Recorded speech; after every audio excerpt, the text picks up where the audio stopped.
بسم اللہ الرحمن الرحیم وقل رب زدنی علما۔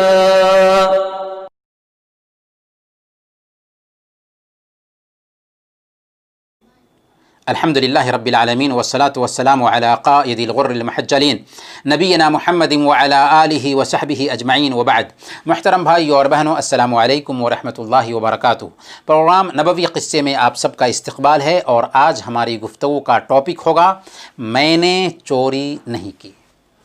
صحیح بخاری اور صحیح مسلم کی روایت ہے، حضرت ابو ہریرہ رضی اللہ تعالی عنہ بیان کرتے ہیں کہ اللہ کے نبی صلی اللہ علیہ وسلم نے فرمایا، حضرت عیسیٰ بن مریم علیہ السلام نے ایک آدمی کو چوری کرتے ہوئے دیکھا تو انہوں نے اس سے کہا، یعنی چور سے کہا، کیا تم نے چوری کی ہے؟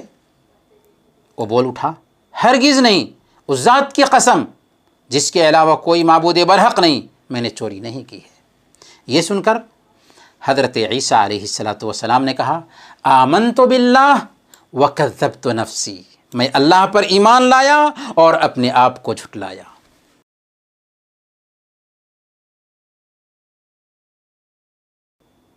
محترم ناظرین، لوگوں میں سب سے اعلیٰ مرتبہ انبیاء کا ہوتا ہے، وہ اللہ کے برگزیدہ بندے ہوتے ہیں، ان میں اللہ کی بندگی، خشیت اور اس کی عظمت و جلال کا احساس دوسروں کے مقابلہ میں بہت زیادہ ہوتا ہے۔ ان انبیاء میں ایک حضرت عیسیٰ علیہ السلام ہیں، جنہوں نے اس قصہ میں اللہ رب العالمین کی عظمت و جلال اور اس سے محبت و تعظیم کا اعلیٰ نمونہ پیش کیا۔ اللہ کے نبی صلی اللہ علیہ وسلم بیان کرتے ہیں کہ حضرت عیسیٰ علیہ السلام ایک ایسے شخص کے پاس سے گزرے جسے دیکھا کہ وہ ایک جگہ سے مال اٹھا رہا ہے، مال لے رہا ہے، جسے لینا اس کے لیے جائز نہیں تھا۔ اس عمل پر حضرت عیسیٰ علیہ السلام نے اعتراض جتایا، اسے ٹوکا اور کہا کہ تم نے چوری کی ہے۔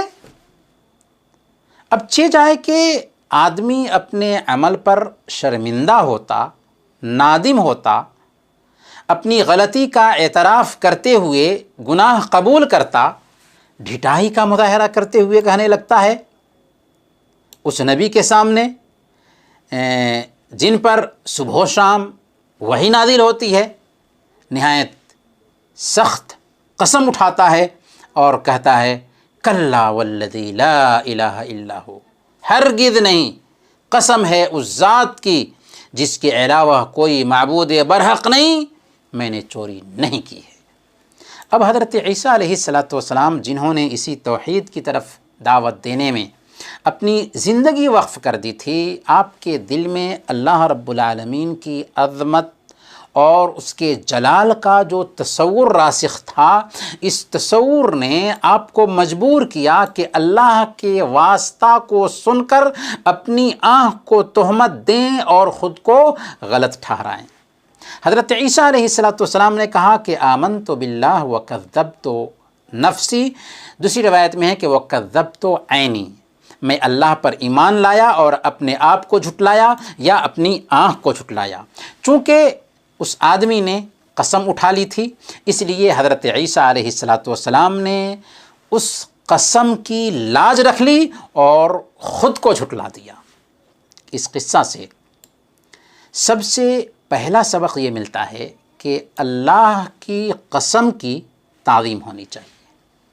ہماری شریعت میں اللہ کی قسم کا بڑا مقام اور مرتبہ ہے، اسی لیے امام ابن قیم رحمۃ اللہ علیہ اس قصہ کو نقل کرنے کے بعد لکھتے ہیں کہ والحق ان اللہ کان فی قلبہ اجل من ان یحلف بہ احد کاذبا فدار الامر بین تہمت الحالف و تہمت بصرہ فرد التہمت الی بصرہ، یعنی حق یہ ہے کہ حضرت عیسیٰ علیہ السلام کے دل میں اللہ رب العالمین کی عظمت اس سے بلند تھی کہ کوئی آدمی اس کی جھوٹی قسم کھائے۔ اب معاملہ قسم کھانے والے کو تہمت دینے یا اپنی نگاہ کو تہمت دینے کے بیچ گردش کر رہا تھا۔ چنانچہ حضرت عیسیٰ علیہ السلام نے اپنی نگاہ کو تہمت دیا۔ اس قصہ سے ہمیں دوسرا سبق یہ ملتا ہے کہ لوگوں کے تئیں اچھا گمان رکھنا چاہیے۔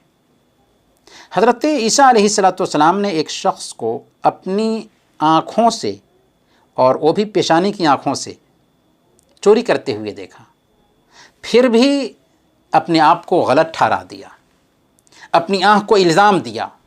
اور آج ہم ادھر ادھر کی خبریں سن کر اور گمان پال کر اپنے ہی مسلمان بھائیوں کے بارے میں بدگمان ہو جاتے ہیں اور ان کا عذر بھی قبول کرنے کے لیے تیار نہیں ہوتے۔